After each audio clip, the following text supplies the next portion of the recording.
Tignan nyo, magluluto ako ng merienda sa ngayon. Tapos ipapakita ko mamaya kung paano ito mag-ulbo-ulbo. Ang pumasok sa kwarto mo ay ako. Dahil hinanap kita dahil ang cellphone gusto ko i-charge ng matino. Tita, ano yan? Siyempre, oh. Wow! Pakita ko mamaya ito. Ulbo ito mamaya. Hindi pa siya pwede. Baliktarin ko na. Ang kinis. Wala man itong halong ano eh. Harina lang at saka yes. Mamaya kainan na. Haluan na natin siya ng mata.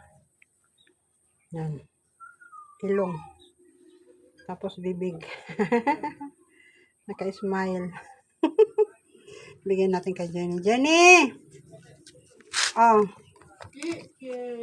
Mainit-init pa. Buksan mo yung bintana.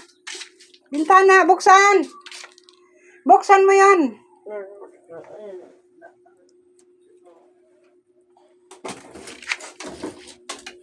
Anong sasabihin mo? Thank you, Mama! Thank you, Mama!